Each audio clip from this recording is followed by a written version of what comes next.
Okay, so we're very excited to be welcoming Michael Andor Brodeur. He has been the classical music critic at the Washington Post since 2020. Previously, he held editorial and staff writer positions at the Boston Globe and Boston's Weekly Dig.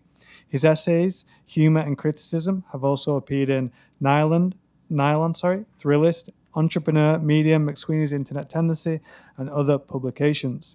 His new book, Swole, Brodeur uses the male body as his guide to explore modern masculinity, interweaving history, cultural criticism, memoir, and reportage, laced with an irrepressible wit, and asks how men can love themselves while rejecting the aggression, objectification, and misogyny that have for so long accompanied the quest to become swole. Brodeur will be in conversation with Janice Page. As arts editor at the Washington Post, she was previously deputy managing editor for arts and newsroom innovation at the Boston Globe, executive producer of MSN's BostonSidewalk.com, and an arts editor and writer at the Los Angeles Times and the Providence Journal Bulletin. So please join me in welcoming Michael Andor Brodeur and Janice Page.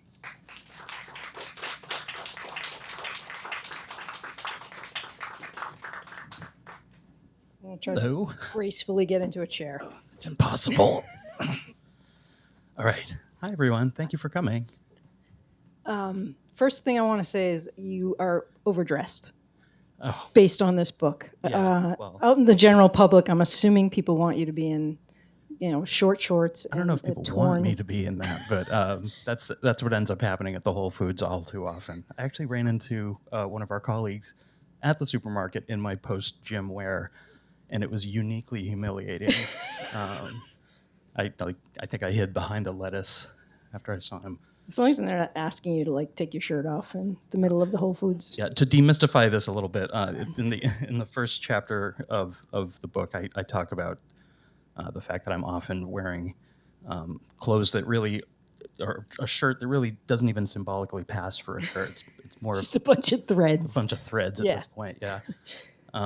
But that's what I'm comfortable in after lifting or whatever, so that's what I wear. But no, today I thought I would wear clothes. I thought that would be a good idea. This is good. I also want to issue an apology because Michael and I have known each other for quite a long time. We used to work together at the Boston Globe in the same department. And Michael would come in and try very hard at his desk to just, very discreetly eat his breakfast. The problem with that was it was like 6 to 8 hard-boiled eggs. And the fumes, we're talking about a space where every day weed would waft up through the vent from the loading dock. So we're pretty used to smells, but this smell was really rank. And I know we made fun of Michael for it because Boston. And so I'm sorry. It's okay. My glasses are fogging up right now if you can't see how hard I'm blushing from this. But yeah, my daily diet at that time was about 6 hard-boiled eggs to start the day, much to the horror of the other critics at the Globe, because I would just sit there like a rattlesnake and just kind of pop them down. I wonder if we had known that this was going to result in a book, if we would have been kinder, but my guess is no. So. No, I certainly had no idea at that point. I was too deep in it. Okay, well, we'll get to when you did know there was a book in this. But the other thing, just to go back in time a little bit, when Michael arrived at the Post, he already had this book deal, and it was but he hadn't started, I don't think, the book. But anyway, he was just kind of he informed us of it, and he was at his job for a couple of days. This is in the book, and the pandemic struck.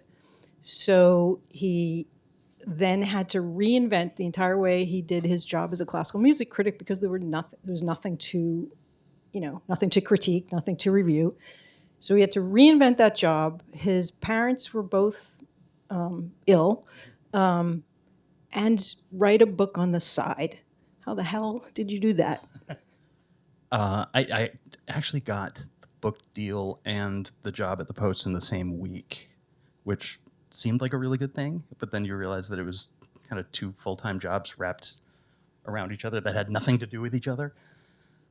So I think, writing the book was the way to escape from a lot of the uncertainty of the pandemic. Even though once the pandemic hit, it kind of turned the subject matter completely on its head. All the gyms closed. The whole fitness world was shut down. All of a sudden, fitness was getting like pretty hardcore politicized on social media. The opening of gyms started to become a really contentious issue, sometimes a violent issue. And so all of a sudden, this seemingly innocuous and standard facet of American life that I was writing about was becoming sharp and spiky in all sorts of different ways. Chief among them being the way that masculinity was kind of wrapped up in it and its own place in the kind of fermenting politics that was happening while I was writing the book. We lived down the street from the insurrection, so watching live footage of that happening and seeing crowds of men kind of aping for the camera and flexing and showing how big and tough they were definitely recontextualized a book that I thought was just about fitness and the gym. So I don't know, I think I kept writing the book just to kind of stay afloat in what was happening around me. Yeah, fair. And I'm also just kind of a workaholic, so. What, did you have a? So there's that. I'm sure there are other people here. Yeah, I'm sure no one can relate to that. Do you had a routine? Like, are you a morning person? Or are you an evening person? Did you get up early and? For lifting or writing? It's such a good question. Right? I meant for writing, but didn't I mean guess to do for that. both. I didn't mean to do that. No, the book was written mostly at night. That was a night thing because I would spend my days listening to music because I was, I was thankful to have a little bit of runway entering the critic's job at the Post to sort of orient myself both with the beat and with DC. So I would spend the days just reading and listening and trying to get my bearings. And then I would work out somehow. During the depth of the pandemic, that meant using the homemade dumbbells that I ordered off of Facebook Marketplace from some stranger. There's this guy up in Falls Church who was pouring dumbbells out of cement into little paint buckets and just sticking them together with a metal rod. And I was like, yeah, that's great. I'll take that. That was during the great dumbbell shortage of 2020. I'm sure you all remember. I don't think we ever had a dumbbell shortage, but. Yeah. Then it spread to the kettlebells. I mean, there was just nothing heavy to lift. So yeah, in desperation, I ordered some of these really janky concrete dumbbells, and I would work out with those. And then my husband can attest. I would just sit and write this book until I couldn't. Talk about the structure of the book, because I know you went through a couple of different iterations. It ends up being replicating sets, reps and sets, which you can explain. But I also know that you consider doing it in symphony movements and in the Trials of Hercules and I probably a million other things. Yeah, they're all there, and they're all just sort of overlaid. The book was sort of written and rewritten, and I mean, it was a process of revision and overlay. And so some of the forms that I started with are just buried, and I know they're there, but there's no real evidence of them.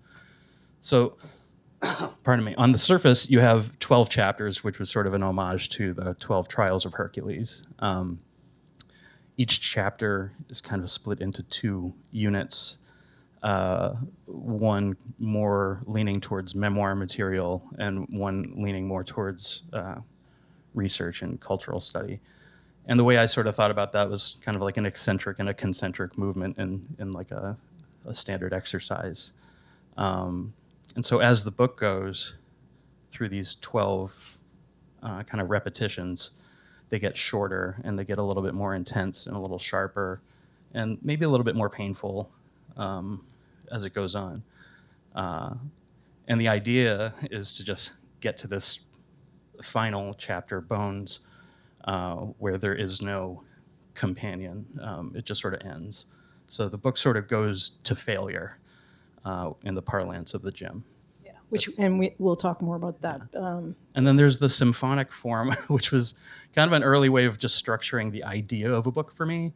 An introductory movement where you're introducing your themes, kind of slower andante movement that's a little bit more reflective, nostalgic, maybe sentimental. It's my adolescence. A scherzo for the third movement. which tends to be more dance-oriented. So that's when we go to the gay bars and the clubs in the book. And then your finale, where ideally you're bringing everything together into some sort of cohesive whole. But that helped me organize the book, but it didn't really surface in the way that I was telling the story. I don't think I needed more references poking in. So just as all of those things are happening with the structure, this is a memoir, but it's many other things. It's a sort of I wouldn't call it a how-to fitness guide or anything, but it's one person's fitness journey. And it's a discussion of masculinity in all its forms and a discussion of pop culture and how masculinity factors into that. At what point did you know that it would be all these things, or did it organically spring as you were writing it into this? I think the first thing I wrote, well, there was the piece that I did for the Globe, which was sort of a chronicle. That was more of a how-to fitness thing. Explain that. It was a chronicle of a powerlifting camp that I attended in Boston. It was a 10-week powerlifting course that ended up being 3 years of my life. But the first 10 weeks I chronicled for the paper, and it was a piece called How I Got Awesome, because the camp was called Awesome Even Camp. more embarrassing than the eggs at the desk. Gosh, it's just, yeah. So I wrote this. It was a chronicle of the experience of going through this powerlifting camp when I really didn't know what the hell I was doing. But it was really also a chronicle of the kind of intellectual experience I was having doing it. Like the kind of reference points I was having were largely literary. Sisyphus pushing a rock up a hill, or Prometheus with his chains, or Hercules.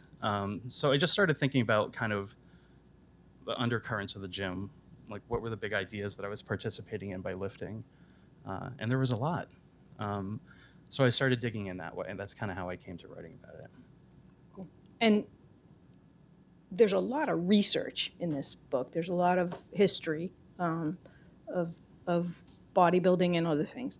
How much of that did you just have because you're kind of a geek or a student, let's say a student of this subject, and how much did you dig in? And I want to know, some of the rabbit holes that you went down that are not even in this. And I also want to know what your reaction was when you found out, sorry to spoil this for anybody who hasn't yet read it, but that Walt Whitman was a secret fitness influencer. Yeah, he was kind of the first manfluencer, really.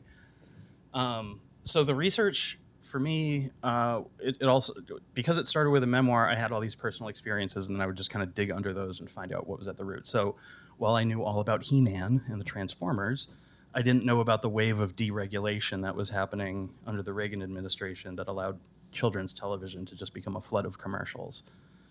So a lot of that deregulation set the stage for all of these images that kind of formed my ideas of what I was supposed to grow up into, and thousands of other boys too.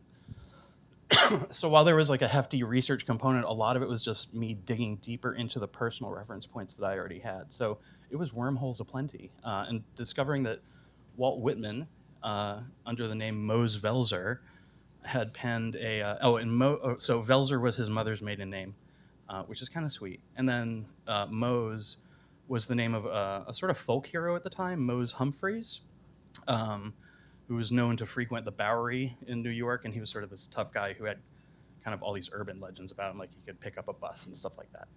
So by naming his, or choosing his pseudonym as Mose Velzer, it was sort of this combination of like hard and soft that I thought was kind of charming. So he wrote this series of fitness columns called Manly Health and Fitness for the New York Atlas in the 1850s. And if you didn't know it was Walt, you would just think it was someone very enthusiastic about exercise and men. When you know it's Walt, all of a sudden it seems like a rough draft of Song of Myself. It's rich with this lyricism and this kind of sense that the fitness that he was advocating was tied to a deeper importance, a deeper sense of, the individual body being the unit of a strong democracy. So it had this kind of deeper resonance. And because it was Walt, it was also just, by necessity, kind of horny sounding. You could tell he was just like really into talking about this as a very physical, visceral celebration of fitness. And when we say that he was sort of like the original fitness influencer, it's because in a lot of what he was writing, you can see traces of what the manfluencers are talking about these days, like, take an ice bath or go outside and touch grass. A lot of these concepts were right there post-industrial revolution, as getting outdoors and becoming a more fit physical man became like a paramount way to define your masculinity.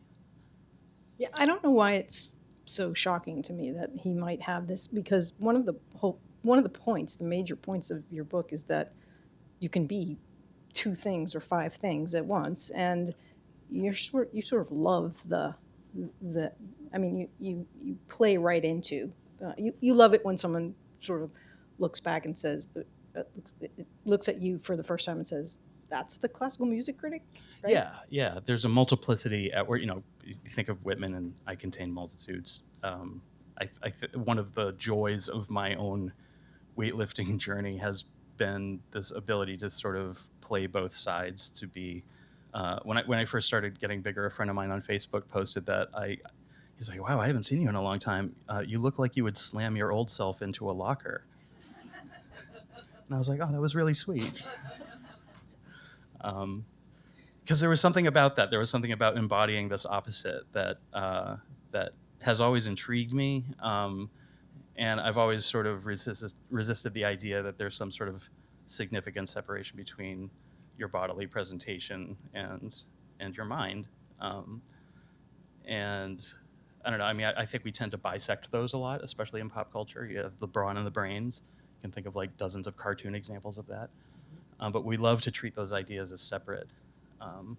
Becomes a very handy way to sort of just identify what someone's about by looking at them. So I do kind of like toying with that.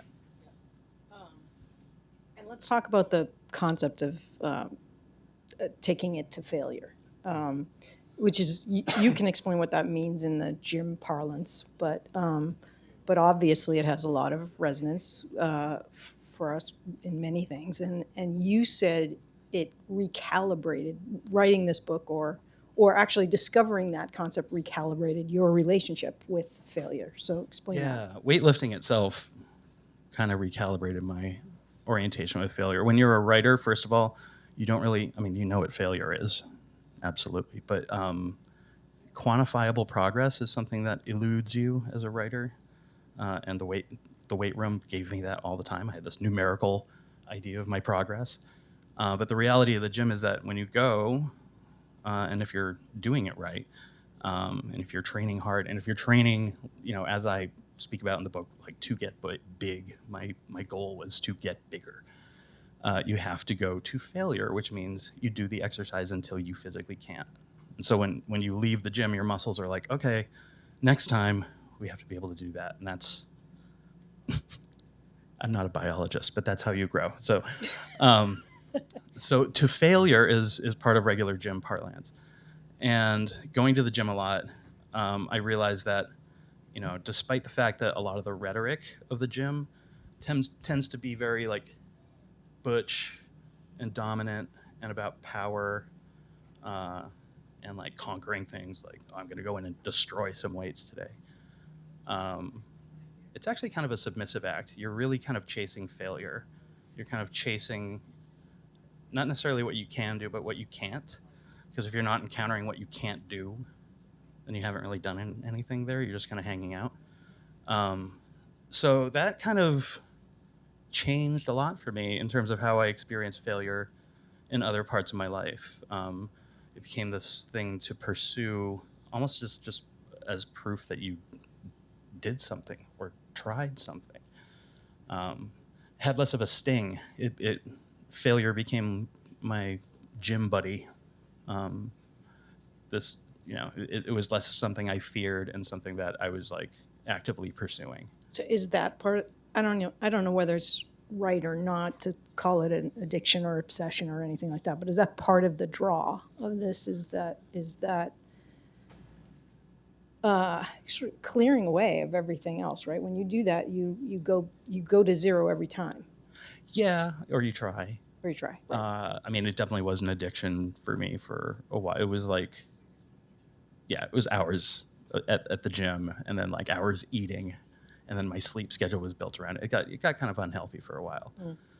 So regulation and moderation count for a lot. But yeah, I think a lot of what still brings me to the gym is this period of the day where I can kind of consciously clear everything. And I like to call it sort of physicalizing your burdens. Like whatever it is that brought you there that day can be sort of transferred into this caveman activity and sort of negotiated, just this little battle with gravity. I found it very therapeutic. It's not therapy, but I found it very therapeutic. And when I did a lot of interviews with men for this book, when I was first starting to write it, it was like a refrain over and over again, this kind of meditative, spiritual language that I would get from men about their experience at the gym. And then I started looking at, numbers of people that were going to church on a regular basis over the decades, and that line was going down. And the number of people that were going to the gym on a daily basis, and that was going up. And this confluence of spiritual language and men confiding this experience of like, oh, that's where I go to think. Oh, okay. I don't know. The gym started acquiring this deeper dimension. It seems to have replaced something for us. And for men, the important thing about the failure part is that failure is not something we permit each other to do. But in the gym, you're sort of authorized to do that. You can do all sorts of things as a man in the gym that you can't do anywhere else. You can compliment each other. You can encourage each other. You can fail in front of each other. You can remark on each other's appearance and progress. It sort of loosens all of these rules that otherwise make manhood and masculinity today sort of binding. And yet you can sort of play it off as this individual lone warrior pursuit at the same time. But it's really kind of, there's a tenderness to it that I experienced. And I think that's something that surprised me and kept me going. That all of a sudden I was finding community with men that I might otherwise be terrified of, And it's a big part of what makes this book so relatable on so many levels. I want to ask you to read just a small passage. It's just 3 paragraphs. Oh, sure. Okay. You can do it on your copy or mine, whichever you want. Where are we at? We're at page 201. Sure. The first.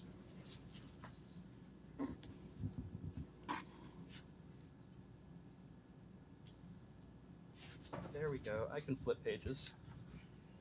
So one of the men I could refer to when I talk about like large, scary men that I didn't think I would ever talk to was this man named Frankie, who I have named Zeus in this book because when I first met him, I had no idea what his name is. And I would just run home to Evan and be like, the ultimate was there. Because he was just this titanic, colossal, frighteningly large dude. You can tell the story about how he threw his T-shirt. Okay, so the Coca-Cola commercial with Mean Joe Green, where he throws the towel and he's like, "Hey, here, kid, catch." All right, like that happened to me. I was at this powerlifting gym, and I was at the monolift. That's this fancy squat rack, and I was like getting ready to do this big heavy squat, and he walks by, the ultimate, and he's wearing this shirt, and it says, this is such a tangent, I'm so sorry. He's wearing the shirt that says, Mrs. Carter thanks you. And immediately I clock it as a Beyonce shirt. I'm like, is that a Beyonce shirt? Oh my God, he's wearing a Beyonce, what the hell? So it turns out that he works crew for these concerts, and he worked the Beyonce concert. And Beyonce had come through and given these shirts out to all the crew members. So naturally this thing just has an aura like shining off it. I'm like, that shirt's amazing. So I'm getting ready to do my thing. Frankie walks by. He sees me working, staring at his shirt. And he's like, hey. And I'm like, hey, is that a Beyonce shirt? And he's like, yeah, it is. He's like, do you want it? I don't know this man. I say yes. Because I did. And we were being honest in that moment with me and this large stranger. Doesn't this man peel the shirt off of himself? All right, little spray of sweat, and like the dramatic lighting that it was The whole thing, everything went into slow motion. And he throws the shirt at me. It goes slap because it's all sweaty. Ew. And yeah, I know. And then he goes strutting off. All right, I'm in this lifting group with like 7 guys. They're all straight. 2 of them are cops. They're looking at me so confused. One of them says, "Did that man just give you his shirt?" I said, "Yes." He said, "Why?" I said, "Because I wanted it." And they were like, "Okay, back to lifting." Very uncomfortable for a few minutes. And Frankie and I have been best of friends ever since then because of that little transaction there.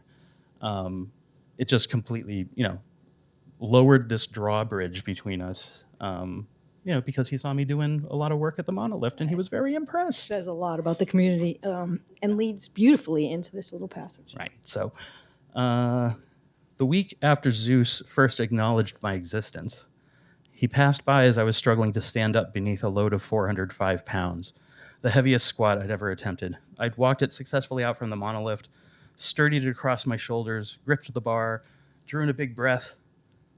Zeus stood facing me, giving me a slow, sturdy nod. I lowered my body, smooth and certain, into the hole.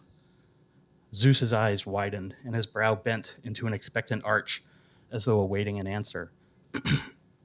I responded with the hardest push I'd ever given, driving the soles of my feet through the 5 stories of the building, a wake of flames trailing the plates on the barbell's ends as they thrust upward.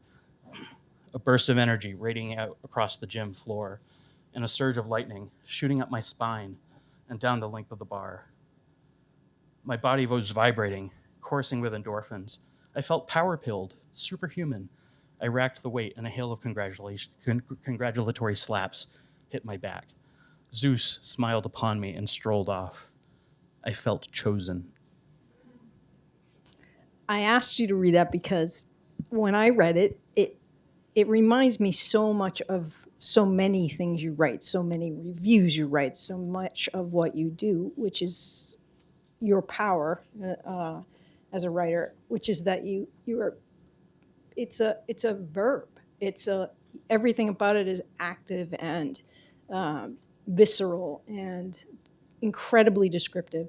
And I think it's easy to connect with that and many other passages in this book. But I also think it speaks to things that maybe people don't always associate with this, which is how bodybuilding connects to other things in your life, the rhythms and cadences of writing, the action of writing. Mm-hmm. And I think for me, those graphs pull together what you do in your life, which is because I think I'd like you to speak to the connections there. How you talk about falling in love with the sounds of the gym. I don't think most people would think of that, and yet I understand it. I think it's because I started going to the gym seriously. I mean, I'd always gone to the gym, but I was always just kind of messing around, and I was kind of like a Roomba, sort of bopping from one wall to the other. When I started seriously lifting, I'd already been writing criticism for about 10 years, and I just couldn't help but look at everything through that lens. Like sometimes people ask me if I can go to a concert and just listen without having critics' ears on, and I can, but it's a conscious thing that I have to, it's a mode. And I think this was much the same in that sense.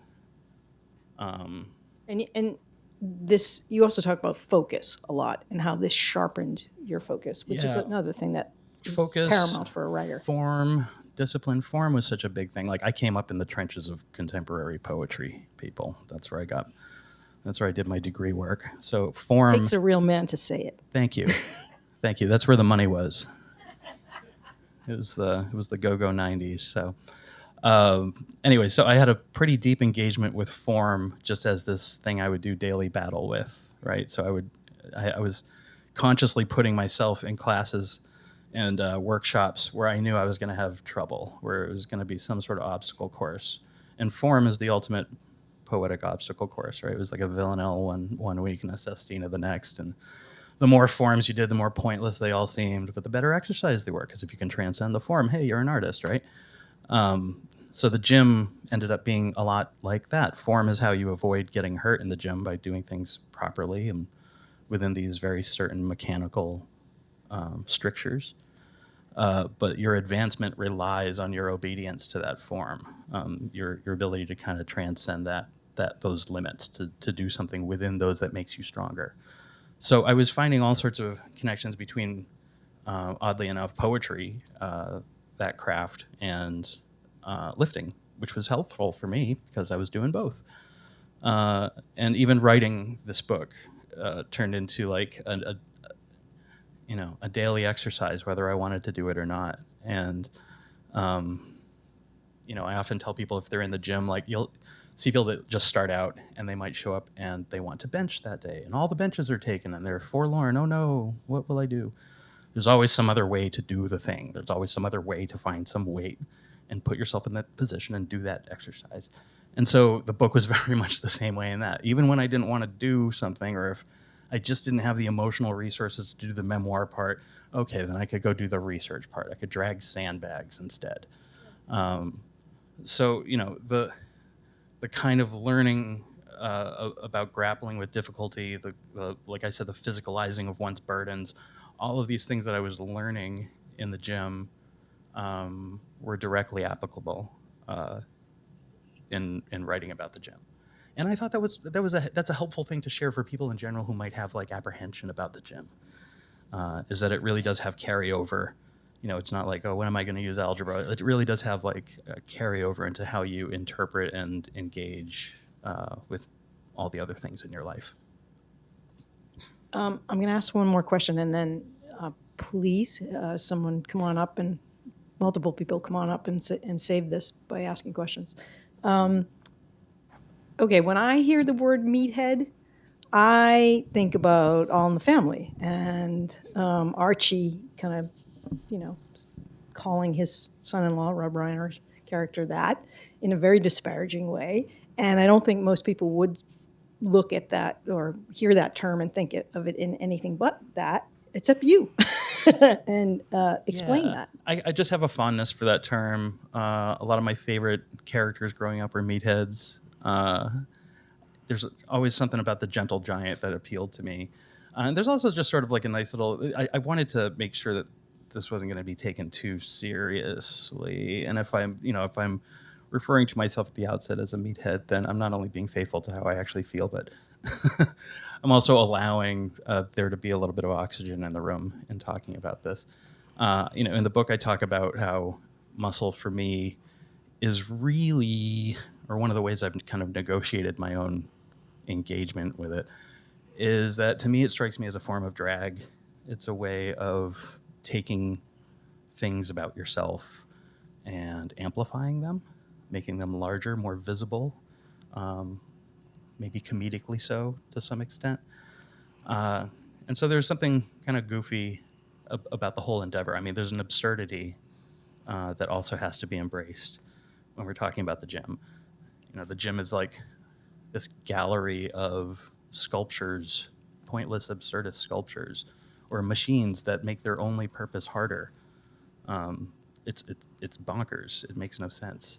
And yet we participate in it every day as though it makes perfect sense. So I think embracing just like the silliness of it, while also kind of mining what can be serious about it, was a strategy not just for me to write the book, but I think also a strategy for talking to men about this stuff. Because if I was going to come in too hot on the theory and the research and my own thoughts about this stuff, I don't think that would have worked. I think I had to kind of be equal parts gut spilly and goofy in order to endear certain readers to it. Yeah. Makes sense. Thank you. A question is awaiting. Hi. So first of all, I really like your socks. Thank you. They're fuchsia. Yes. Second, I'm a physician, and to make yourself as big as possible is not healthy. That's true. And then two questions. One is, what on earth does swole mean? Swole And I should have just defined Thank this. you for asking that. Thank you for asking that.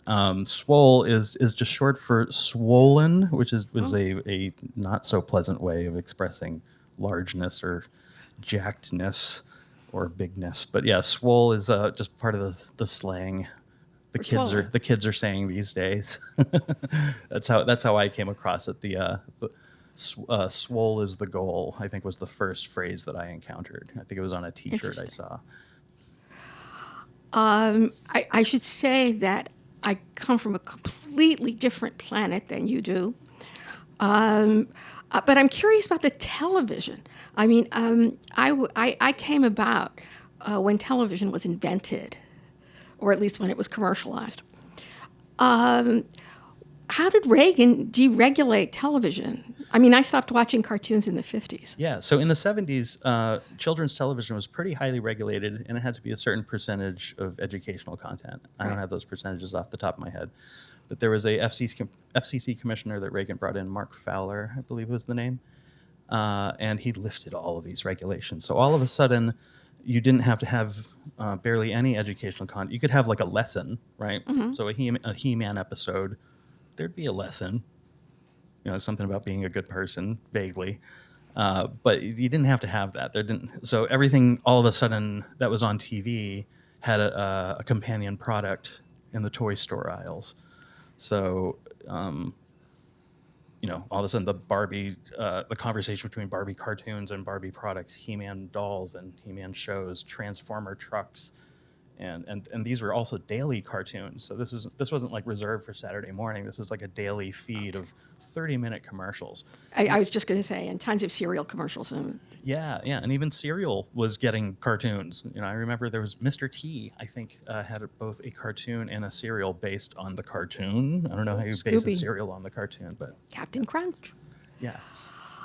That's horrible. Yeah, so a lot of, but that's where a lot of the mythologies that we were introduced to in my generation came from. But certainly they weren't new. If you look at the comics that were coming out, that all had Charles Atlas ads in the back. That's something that started in the late 30s. And I have a friend who was reading comics when he was a boy in the early 50s, and he wasn't reading superhero comics. He was reading Archie.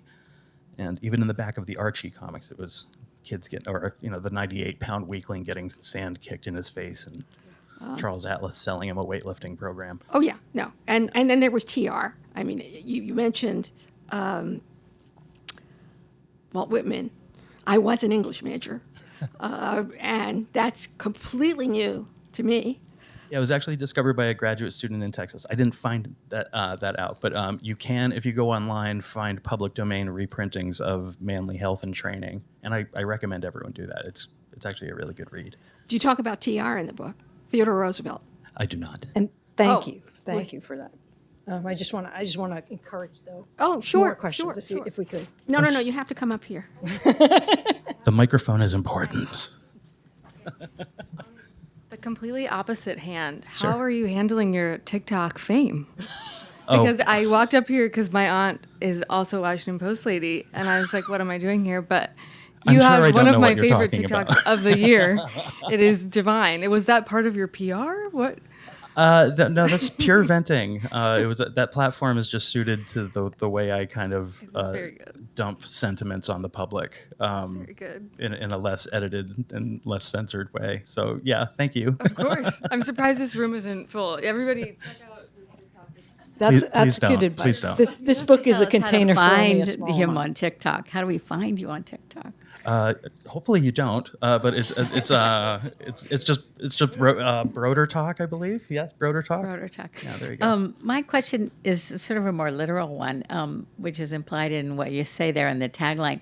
What did you learn about masculinity in this journey?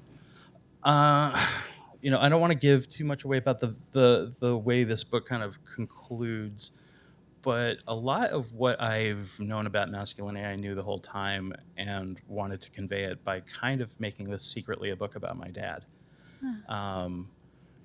He is someone who, for me, exemplifies a lot of the qualities that we just automatically associate with standard masculinity, like your strength, kind of resolute dedication to those you love, all the good things that we associate with masculinity. And it has nothing to do with his body. He's gone through so many medical travails, and we've almost lost him many times, and he's been at the brink several times, and spent the last 3-4 years caretaking for my mother, who we lost to Alzheimer's in October. So I think, I was enduring all of that with him while writing this book. And so the idea of masculinity that I had was firm, and it was there. And what I was sort of trying to do was kind of distill how that was being, how a good idea of masculinity was being exploited and distorted and changed and being used as a grift online. Young men are especially vulnerable right now to a culture that's largely based in image and text. And those aren't mediums that men excel at in terms of expressing themselves. Yeah. And so, we're finding men feeling kind of stranded because the physical domination in the real world that they used to have has been replaced with this ultra democratized internet where they're struggling to surface, they're struggling to matter. And so they're having their manhood sold back to them in various toxic ways. I advocate in the book for disposing of the term toxic masculinity because I think that's attractive to men. Like they're like, yeah, that's toxic. That sounds awesome. I think if you recast it as broken masculinity, it becomes a little less co-optable. Like there's not going to be guys being like, yeah, I'm so broken. I mean, there might be. But yeah, so the things I knew about masculinity, I held on to, and I hoped that they would be there at the end of the book, and they were. It's just what's kind of happening in our culture to that idea, and the way that it's being used for nefarious ends. Thank you. Sure. We have time for a couple more, and if you don't want to come up to the mic, you can just shout it, and we'll restate it or something.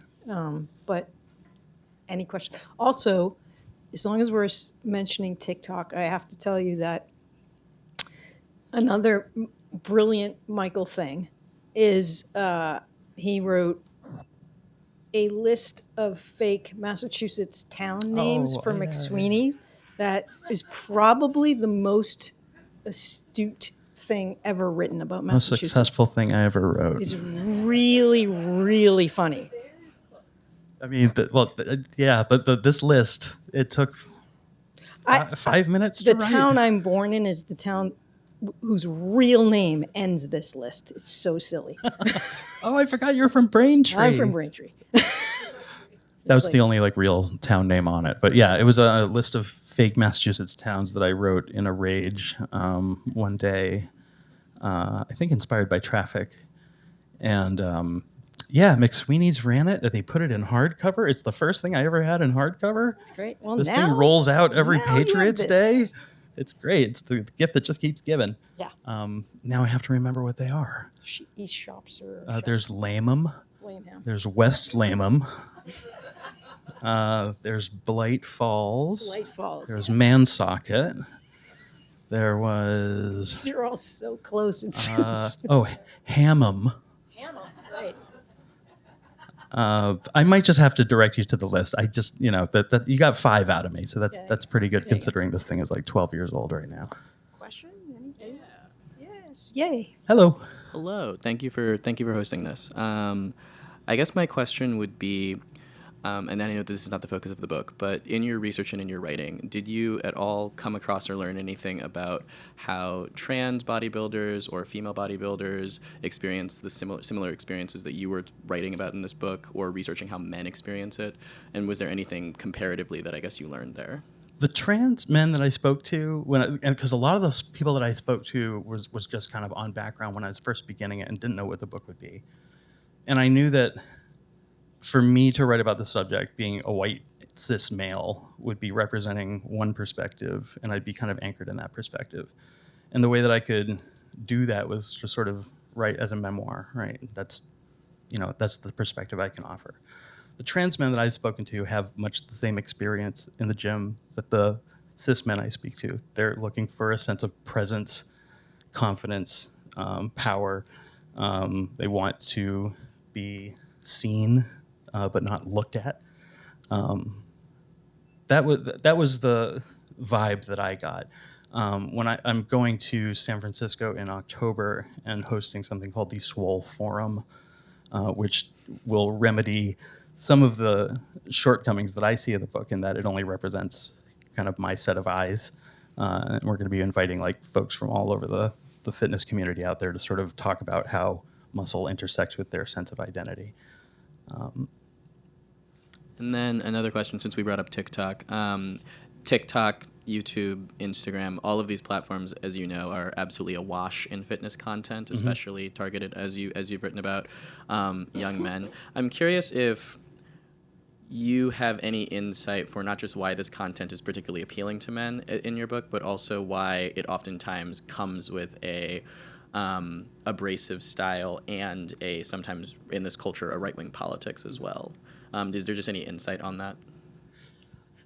You know, I try to approach what that connection is in the book. I mean, I think a lot of it is the rhetoric I referred to before has of being this kind of lone warrior in the gym that no one understands and working out like this kind of alienation from society or whatever.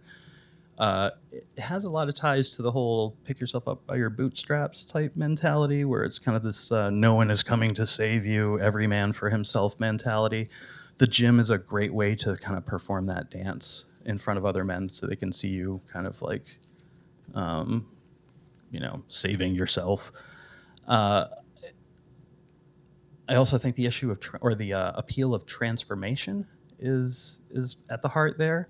That was something that was very much sold to me as a young person, through He-Man and the Transformers and stuff like that. But I think that the way that it's sold through the manosphere today is this idea that, you're a beta and we can turn you into an alpha if you do this, and that. And if you look at the way the manosphere sort of sells itself to younger men, it's always in the form of a program or a book of rules or a step-by-step this or like a list of tactics, a book of game. And so this idea that you can follow these manfluencer guru types from being this kind of sad, soft man that you begin as into like a hard, masculine man, that's a grift that's as old as time itself. It's just so hyper-activated right now with social media. And then one last question. I was struck when you were talking about how the gym is one of the only places where men can, compliment each other, be themselves, just be more free, that you didn't mention how central the gym is in some circles, at least, for gay culture.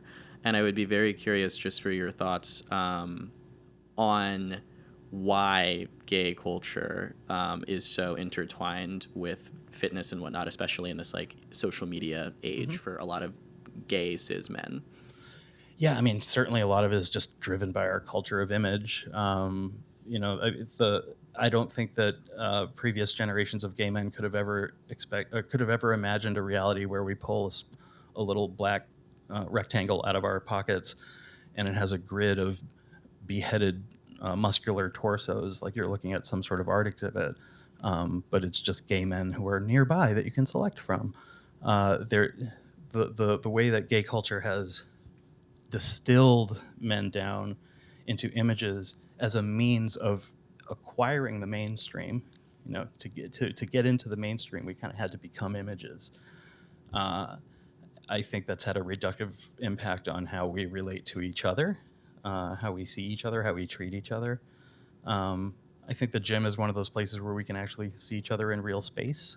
So there is that draw. I mean, when I go to a gay gym, it's usually crowded. It's usually got a lot of folks there taking advantage of the opportunity to be around each other. But that's not to say that it's like some purely, positive communal aspect. There's like a lot of, toxic body image stuff that goes into gay faithfulness to the gym. But I don't. Yeah, it's not something I can really generalize about. But I can say that the gym was a huge part of how I entered gay culture. and how I learned to understand myself within gay culture, both the good parts and the bad parts. Thanks. Sure, thank you. Anything else? Oh, here we go. Yes. Do you feel guilty when you skip a day at the gym? What do you do? Yeah, I The feel question terrible. is, does he feel guilty when he skips a day at the gym? Yeah, Does he skip a day at the gym? I do often. I always leave a little bit of room for guilt every week. Catholic? That's right. Yeah, I do. It's I think whenever you develop a routine, you feel like you're getting a streak going, like you're really doing something in there, and then like you miss one day, and that turns into 2, and that turns into 3, and then all of a sudden, just that simple missing of going and lifting things becomes this, this crisis of your commitment to everything. I mean, I'm a Pisces, so I'm probably a bad person to ask about pretty much everything. But yeah. Well, this man and this book are a testament to what can happen if you eat 6 eggs every morning. So I will leave it at that. Well, And also that you have to cook them properly so that they don't stink. I didn't know that my coworkers were scared. I thought they just didn't like me, like seeing me. I didn't know that it stunk. I thought I was doing just them right. endeared you to us even more.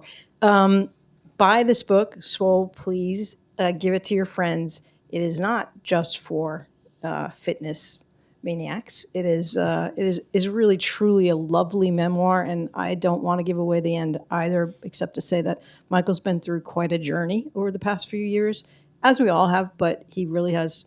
I think this is a lovely note to both him and his friends and his family. And Thank you, Janice. yeah. Come up. He will sign your book. Thanks for coming. Thanks, y'all.